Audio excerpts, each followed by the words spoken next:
My husband hit me in front of his friends and they laughed, until one of them called the police. It happened at Tyler's birthday party. We'd been hosting his college buddies all weekend at our lake house. The kind of weekend where everyone drinks too much and pretends we're still 23 instead of pushing 40. I'd spent all day preparing, grilling steaks, making sides, keeping everyone's drinks filled, playing the perfect hostess while my feet ached and my back screamed for rest. By evening, I was exhausted. The kind of exhausted where you move on autopilot, where one mistake feels inevitable. When I brought out the birthday cake, chocolate with buttercream his favorite, I accidentally bumped Tyler's elbow. His beer spilled across his white shirt, spreading like a stain across our perfect evening. The laugh track started immediately. His friends thought it was hilarious, watching Tyler get drenched in beer like some comedy sketch. Like we were all characters in a sitcom instead of real people. Tyler's face went dark in that way I'd learned to recognize over 7 years of marriage. The way that meant I'd crossed an invisible line I hadn't known existed. Before I could apologize, before I could grab napkins or say anything at all, his hand connected with my cheek. The crack echoed across the deck. For a moment, everything went silent except the blood rushing in my ears.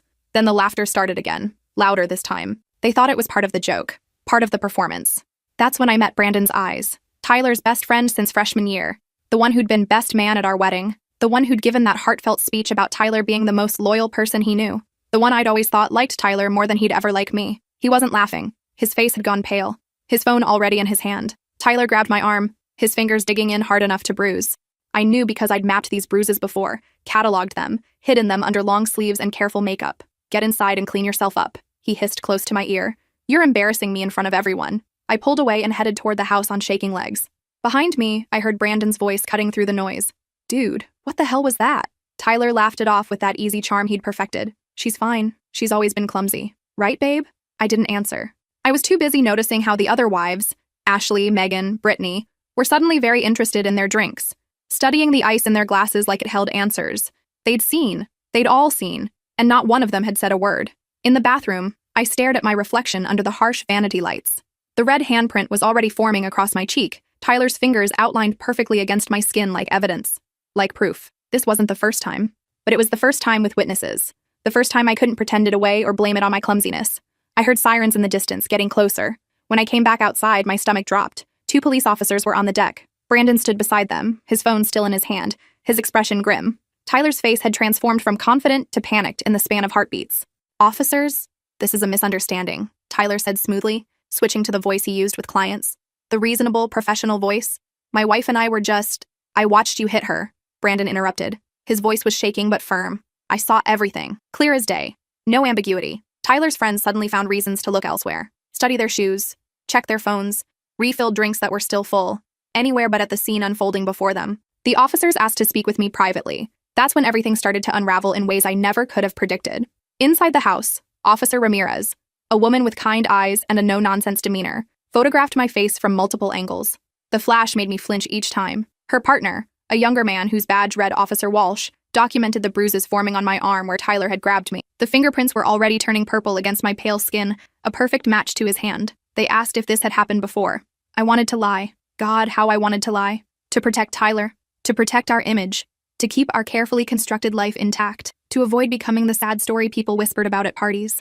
The wife who couldn't keep her husband happy. But I was so tired. Tired of hiding. Tired of making excuses.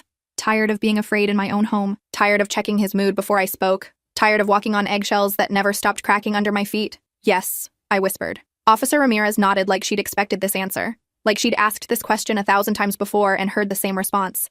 How many times? I don't know. Maybe a dozen. Maybe more. I'd stopped counting after the first year when I realized the incidents were blending together into one continuous loop of violence and apology. She pulled out a recording device. I need you to tell me everything. Start from the beginning. So I did. I told her about the first time, 6 months after our wedding, when Tyler punched a hole in the wall beside my head because dinner was late, how the drywall had crumbled, how close his fist had been to my face, how he'd apologized profusely the next day, bought me flowers, the expensive kind from the florist downtown, not the grocery store bouquets, promised it would never happen again, how I'd believed him because I wanted to believe him, because I'd just married him, because admitting the truth meant admitting I'd made a catastrophic mistake. I told her about the second time, when he shoved me into the counter because I'd questioned his spending on a new set of golf clubs we couldn't afford, how the corner had caught my ribs, how I couldn't breathe right for a week, how I'd blamed myself for pushing his buttons, for not understanding that he needed to blow off steam somehow. That work was stressful, and I was making it worse. I told her about the 3rd, 4th, 5th times, how the incidents became more frequent as the years passed, how I learned to read his moods like weather patterns, to anticipate his triggers, to make myself smaller and quieter. How I'd mastered the art of disappearing while still being present. How I'd stopped seeing my sister because Tyler didn't like how she talked to him, said she was disrespectful, said she had too much influence over me. How I'd quit my teaching job, the one I'd worked so hard for, the one I'd dreamed about since high school, because he said I was neglecting him, prioritizing other people's children over my own husband. How I'd convinced myself that if I could just be better, more patient, more understanding, more perfect, he'd stop. The pattern became so normal that I forgot what normal actually looked like. Officer Ramirez's expression never changed, but I saw her hand tighten around her pen hard enough that her knuckles went white. When was the last incident before tonight? 3 days ago. He threw a glass at me during an argument about his credit card bill. The one I wasn't supposed to know about. It shattered against the cabinet beside my head. I spent an hour picking glass out of my hair while he slept off his anger in our bedroom. I found shards for days after, glittering on the floor like tiny reminders. Did you save any evidence? I thought of the photos on my phone. The ones I'd taken of bruises, of broken furniture, of holes in walls. The ones I'd hidden in a secret folder labeled recipes, telling myself I was being paranoid, that I'd never need them, that things would get better, that documenting abuse meant admitting it was real. Yes. Show me. My hands shook as I pulled up the folder. Months of evidence appeared on the screen. Officer Ramirez's face remained professionally neutral, but I saw something flicker in her eyes. Anger, maybe, or sorrow. While I pulled up the folder, Officer Ramirez called for additional units. Within 30 minutes, our lake house, our sanctuary, our escape, our facade, was swarming with police. They photographed everything. The holes Tyler had punched in walls that I'd tried to cover with framed pictures of us smiling. The broken dishes I'd swept up and hidden in the garage, unable to throw them away in case he asked where they'd gone. The bedroom door he'd kicked off its hinges last month that I'd told guests was being repaired. The dent in the hallway wall where he'd thrown me. They found things I'd forgotten about. A dent in the refrigerator from when he'd thrown me against it during an argument about his mother. Scratch marks on the hardwood where I'd dragged furniture to hide damage. A bloodstain on the laundry room floor that I'd scrubbed for an hour but never fully removed. Each piece of evidence was tagged, photographed, documented, my private shame becoming public record. Tyler's friends were questioned separately in different rooms. Most of them claimed they hadn't seen anything clearly, that the lighting was bad, that they'd been distracted by conversation, that maybe it looked worse than it was, that couples fight sometimes. But Brandon held firm. I saw him hit her, he repeated to anyone who would listen. Clear as day. No ambiguity. And this isn't the first time I've suspected something was wrong. He told them about a dinner party 6 months ago when Tyler had grabbed my wrist so hard under the table that I'd gasped. How Tyler had laughed it off as a joke about me trying to steal food off his plate. How Brandon had caught the fear in my eyes and dismissed it as nothing, as me being dramatic. He described a work event where Tyler had criticized everything I wore, said, and did, all while smiling like it was playful teasing. How the other guys had laughed along. How he'd thought Tyler was just being hard on me but now wondered if it was something darker, something calculated. He mentioned times Tyler had made comments about keeping me in line, about training me, about how I used to have too many opinions and he'd fixed that. Brandon had laughed uncomfortably each time, had never questioned what those words really meant. Ashley, Megan, and Brittany were interviewed too. At first, they tried to deflect. Relationships are complicated, Ashley said, her voice small. We don't like to interfere. What happens between a husband and wife is private. We weren't there for the other times. But when Officer Ramirez showed them photos of my bruises, the ones I'd carefully documented over months, something shifted in the room. The evidence made it real, undeniable. Brittany broke first, her composure crumbling like wet paper. She told them about a girls' trip last year when I'd worn long sleeves despite the 90-degree heat. How she'd seen fingerprint bruises around my wrist when I reached for a drink. How I'd made an excuse about bumping into a door. How she'd wanted to ask but didn't want to make things awkward. How she'd convinced herself she was seeing things. Megan admitted she'd heard Tyler screaming at me through the walls of our condo during a visit last winter. Heard something crash. Heard me crying. Heard Tyler's voice getting louder and meaner. She'd convinced herself it was just a bad argument. That all couples fight. That it wasn't her place to get involved. That she didn't know the full story. Ashley confessed that Tyler had made a joke once about keeping me in line. About how I'd been too independent when they first met and he'd had to train that out of me. Like I was a dog. She'd laughed uncomfortably and changed the subject. She'd never followed up. Never asked me if I was okay. Never questioned whether that joke revealed something darker. They'd all suspected. They'd all seen signs. And none of them had said anything. And now they had to live with that silence. With knowing they could have helped and chose comfort instead. While this was happening, Tyler was being arrested on the deck where he'd been celebrating his birthday hours earlier. He was furious, not contrite, not apologetic, but enraged that his birthday party was being ruined, that his friends were witnessing his humiliation, that I had dared to make this public, that I'd embarrassed him in front of everyone who mattered. This is insane, he shouted as they handcuffed him, his voice cracking with indignation. Brandon, tell them this is a mistake. We've been friends for 20 years. 20 years? You were in my wedding. Tell them I'm not this guy. Brandon turned away, unable to meet his eyes. As they led Tyler to the patrol car, he caught my eye through the window. The look he gave me was pure venom, hatred distilled into a single glance that made my blood run cold. This isn't over, he mouthed, not even close. I'll make you pay for this. I believed him, because I knew Tyler, knew how he held grudges, Knew how he planned his revenge carefully, methodically. Knew he'd find a way to hurt me even from behind bars. Officer Ramirez sat with me while they processed the scene. She explained what would happen next: the arrest, the charges, the restraining order I could file, the court dates and testimonies and legal battles ahead. She gave me resource numbers for domestic violence organizations, shelters if I needed them, lawyers who specialized in cases like mine, hotlines I could call at 3 in the morning when the fear became too much. "You're going to need support," she said gently. "A lot of support.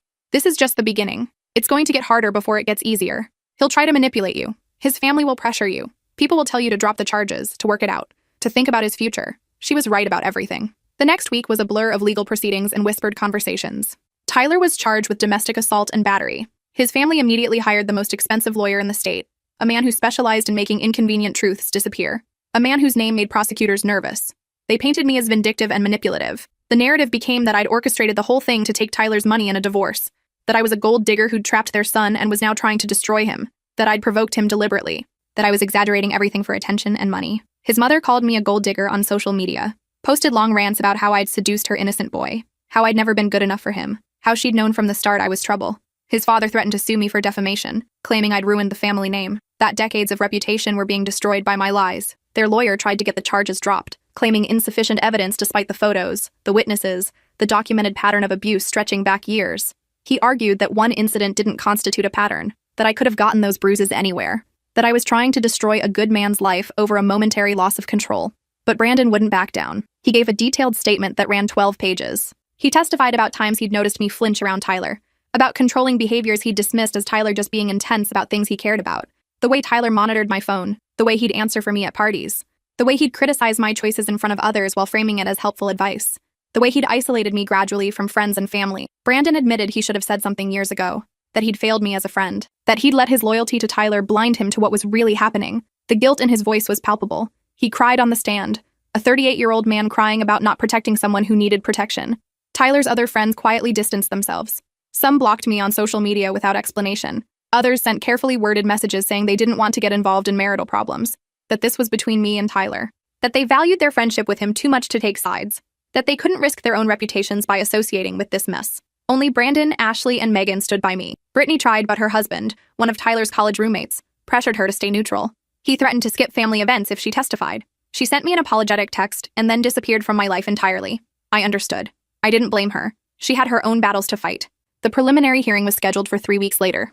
Tyler's lawyer tried every trick in the book to intimidate me. Depositions designed to exhaust me that stretched for 8 hours at a time. Questions meant to humiliate me about our sex life, about arguments we'd had, about times I'd fought back, about my mental health history, about medication I'd taken for anxiety. Suggestions that I was exaggerating for attention, that I was bitter about our failing marriage and trying to punish Tyler for falling out of love with me. He asked about our sex life in graphic detail, tried to suggest I'd liked it rough, that the bruises were consensual. He asked about arguments where I'd yelled, times I'd thrown things, made it sound like I was equally violent, equally to blame. But I had something Tyler's lawyer didn't expect. I had my phone records showing texts to my sister about the abuse.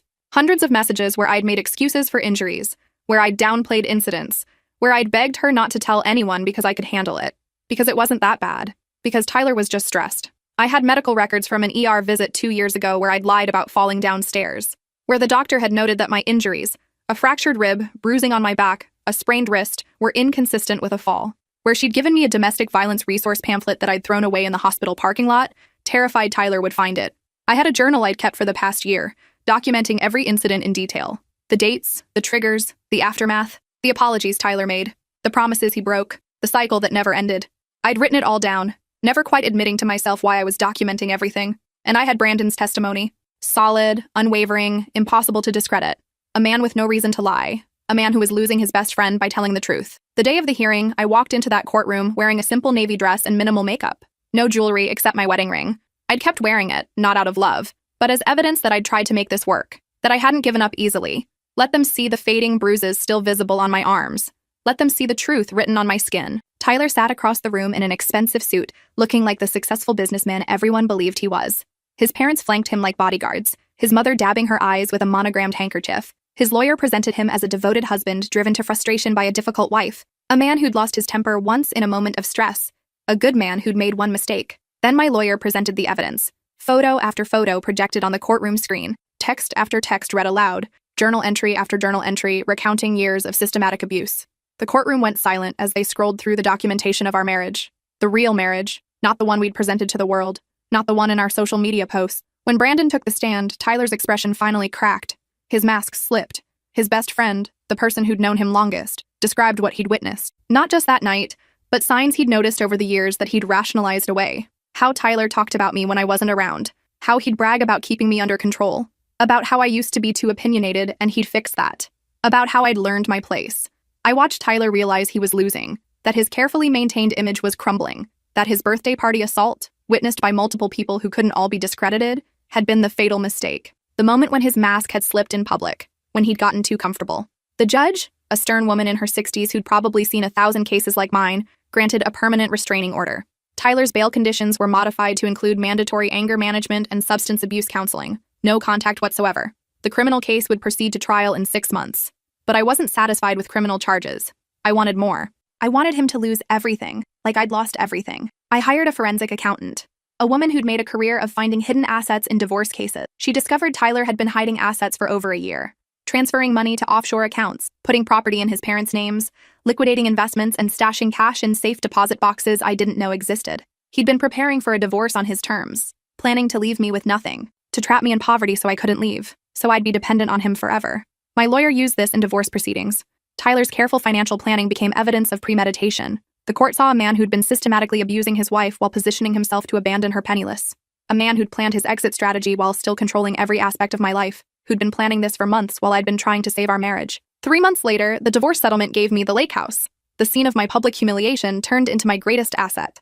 Half of Tyler's business assets, including shares in his company that he'd tried to hide, and substantial spousal support that would last for years. Enough to rebuild my life without ever having to see Tyler again. Tyler's lawyer tried to argue I didn't deserve anything, that I should be grateful he'd supported me at all, that I'd contributed nothing to the marriage. The judge looked at the photos of my bruises, at the medical records, at the testimony of witnesses, and awarded me more than I'd asked for. Enough to rebuild my life without ever having to see Tyler again. Enough to make him hurt financially the way he'd hurt me physically. Tyler's criminal trial was scheduled for 6 months out. His lawyer pushed hard for a plea deal, reduced charges, probation, no jail time, just counseling and a slap on the wrist. My lawyer pushed back. We wanted this on record. We wanted consequences that matched the crime. We wanted other women to see that men like Tyler could be held accountable. The week before trial, Tyler's lawyer approached me with a final offer. Tyler would plead guilty to misdemeanor assault, accept 2 years probation and counseling, and agree to enhanced divorce terms. In exchange, I wouldn't push for jail time or testify about the years of abuse. We could keep the details private, protect both our reputations, move on with our lives. I should have taken it. Everyone told me to take it. My own lawyer advised accepting, said trials were unpredictable, said juries were sympathetic to men, said I'd already won enough. My sister said I'd gotten the house and the money and the restraining order, that I should be satisfied, that putting myself through a trial would re-traumatize me. Brandon worried about what the trial would put me through, what Tyler's lawyer would do to my reputation on the stand. Instead, I looked at Tyler's lawyer, a man in a $2,000 suit who defended men like Tyler for a living, and said, "See you in court." The trial lasted 3 days. 3 days of reliving every moment of abuse in excruciating detail. The prosecution presented every piece of evidence we had. Photos, texts, medical records, witness testimony. Brandon described what he'd seen that night and what he'd dismissed over the years.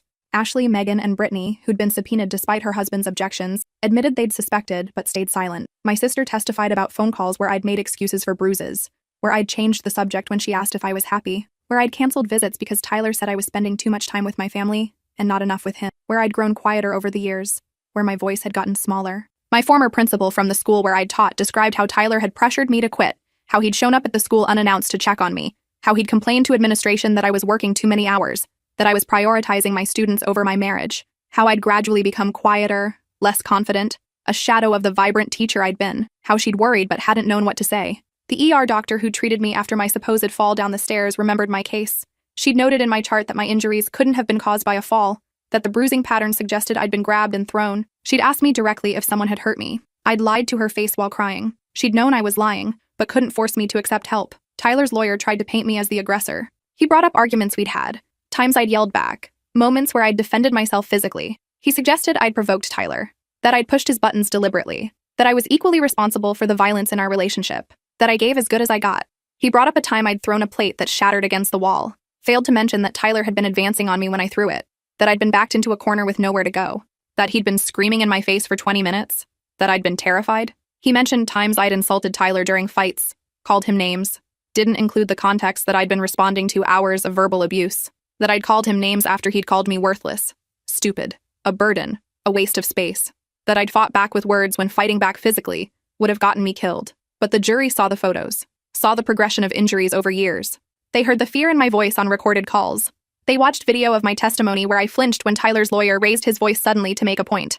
They saw how I startled at loud noises, how I kept my eyes down, how I'd been trained like a dog to make myself small. The verdict came back in 4 hours. Guilty on all counts: domestic assault and battery, criminal threatening, witness intimidation for the texts he'd sent me before trial, telling me what would happen if I testified, telling me he'd ruin me, that no one would believe me, that everyone would know what I really was.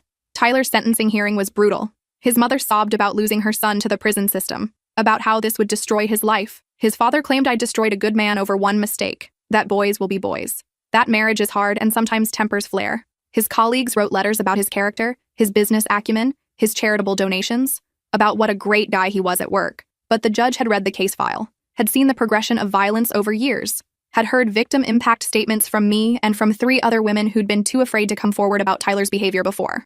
Women who'd dated him in college, who'd experienced his controlling behavior, who'd left before it escalated to physical violence, but who'd carried the emotional scars, who'd spent years wondering if they'd overreacted. 18 months in county jail, 3 years probation after release, mandatory counseling for the duration of probation, continued restraining order, a permanent record that would follow him forever. That would show up on background checks.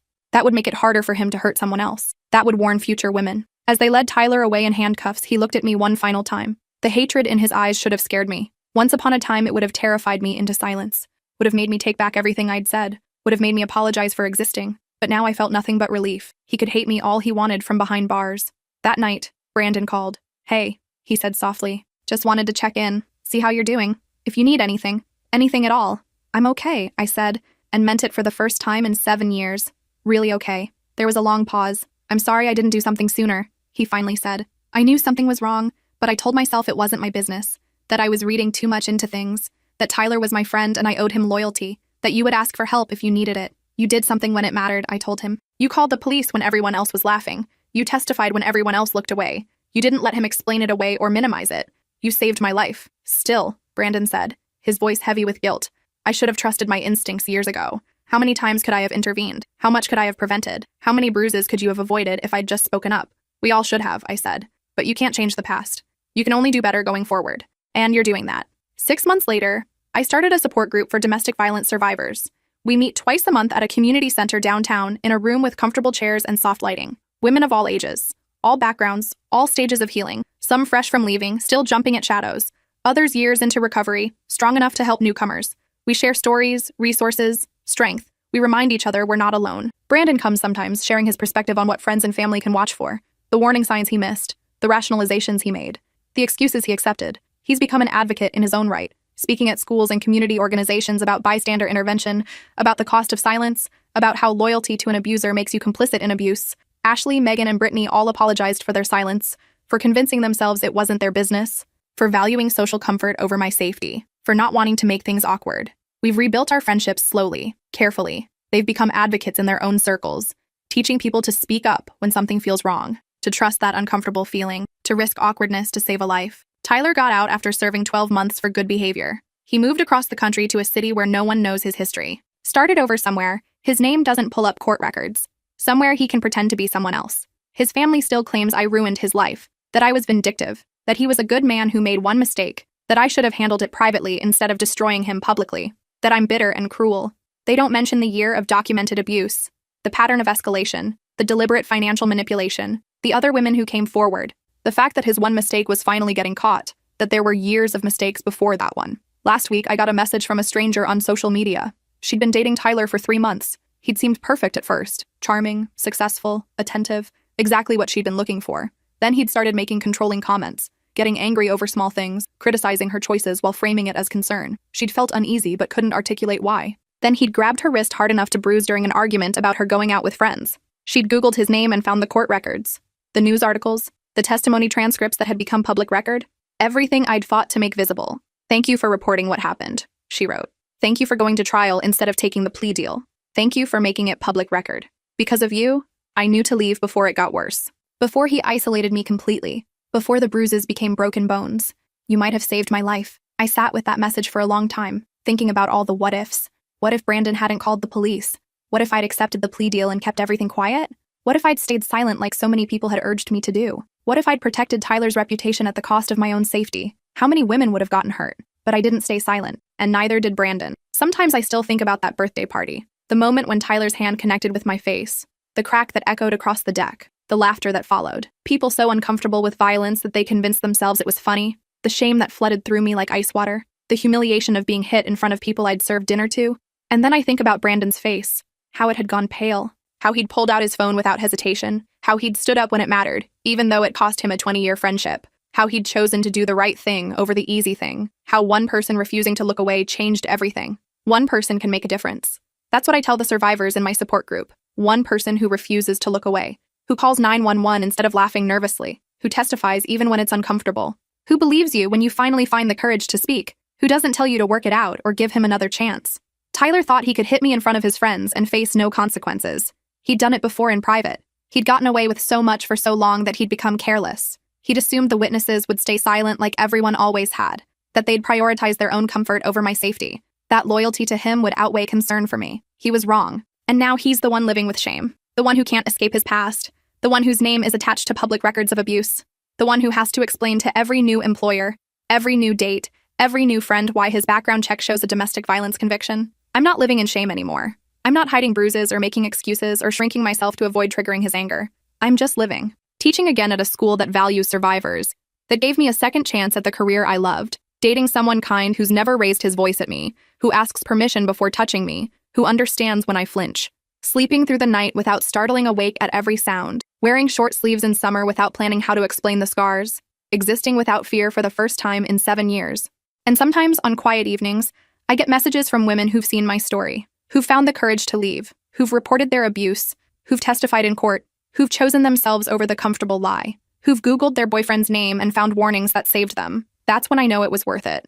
Every uncomfortable moment, every public revelation, every time I had to relive the trauma to put it on record, every brutal cross-examination, every headline about my private pain, because Tyler can't hurt those women now. They saw the warning signs. They knew what to look for. They left before the violence escalated, before they lost themselves completely, before they needed years of therapy to remember who they used to be. One person spoke up. And that created a ripple effect I'm still discovering. That's what I hold on to on the hard days. When the PTSD flares, and I can't get out of bed. When I flinch at sudden movements and hate myself for still being afraid. When I wake up from nightmares about Tyler's face in that patrol car, mouthing threats I can still lip read in my sleep. I didn't just save myself. I saved the women who came after me. The ones who might have married him, who might have had children with him, who might not have survived what I survived. And that makes every single moment of that trial worth it. Every question about my sex life. Every suggestion that I deserved it. Every time Tyler's lawyer called me a liar.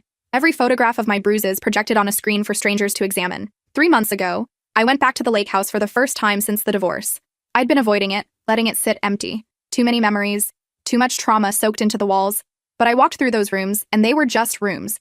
The deck where he hit me was just a deck. The bedroom where I'd cried myself to sleep was just a bedroom. Tyler's ghost didn't live there anymore because I'd exorcised him through testimony and truth. I hired contractors to renovate, tore down walls, painted everything white, made it mine instead of ours, made it a place of healing instead of hurt. Now I host the support group there once a month. Women sit on that deck where I was assaulted and they share their stories. They heal in the place where I started healing. They see that survival is possible, that life after abuse exists, that you can take spaces back from the people who hurt you in them. Last month during one of these meetings, a woman named Patricia told her story. Her husband had hit her in front of their children. The kids had laughed because they were nervous, because they didn't know how to process what they were seeing. But her teenage daughter had locked herself in the bathroom and called 911. Patricia cried as she told us how ashamed she'd felt, how she'd wanted to protect her husband, how she'd almost told the police it was a misunderstanding. But her daughter had recorded it on her phone, had refused to let her mother lie, had testified against her own father to protect her mother. Sometimes our children save us, Patricia said. Sometimes they're braver than we are. I thought about that for days, about how abuse doesn't just hurt the victim, how it teaches children that violence is love, that fear is normal, that silence is survival, how breaking that cycle means being brave enough to tell the truth even when it destroys everything you've built. My former mother-in-law still sends me messages sometimes, angry ones, bitter ones, blaming me for ruining her son's life, for taking away her grandbabies that never existed, for destroying the family. I used to read them and feel guilty, used to wonder if she was right, if I'd overreacted, if I should have tried harder to make the marriage work. Now I block the numbers and move on, because her son's choices ruined his own life. His violence destroyed the family. His decision to hit me in front of witnesses was what led to everything else. I just refuse to keep the secret anymore. Brandon and I have coffee once a month now. We talk about regular things, work, dating, movies. We've built a real friendship separate from Tyler, separate from trauma. But sometimes he brings up that night. I should have known sooner, he always says. Should have seen the signs years before. You saw them when it counted, I always respond. That's what matters. But I understand his guilt. I carry my own version of it. Guilt for staying so long, for believing Tyler's apologies, for thinking I could love him into being better, for not leaving before it got so bad, for all the times I could have asked for help and didn't. My therapist says guilt is pointless, that I survived the best way I knew how, that leaving abuse isn't simple, that staying doesn't mean you're weak, that the only person responsible for Tyler's violence is Tyler. I'm starting to believe her. Last week I ran into Brittany at the grocery store. She was alone, studying avocados like they held answers. She saw me and froze. For a moment, I thought she'd run. Instead, she walked over. I'm sorry, she said. Her voice was small, for not speaking up, for choosing my marriage over your safety, for being a coward. You weren't a coward, I told her. You were scared. There's a difference. Her husband divorced her 6 months ago. Turned out he'd been cheating. Turned out his insistence that she stay neutral about my situation was because he didn't want her getting ideas about leaving bad marriages. Turned out he was afraid my story would inspire her to examine her own relationship too closely. She comes to the support group now, sits quietly in the back, listens to other women's stories. She's still finding her voice, still learning that her experiences matter, that emotional abuse is real abuse, that you don't need bruises to deserve help. That's the thing about speaking up. You never know who you're helping, who's watching from the sidelines, who's gathering courage from your courage, who's learning that they deserve better because they watched you demand better. The anniversary of that birthday party was last month. I spent it at the lake house with the support group. We had a bonfire on the deck. Women shared their stories. We burned things that represented our trauma. Photos, letters, clothes we'd worn during assaults. Symbolic gestures that felt powerful anyway. When it was my turn, I burned the wedding ring I'd finally taken off. Watched it melt in the flames.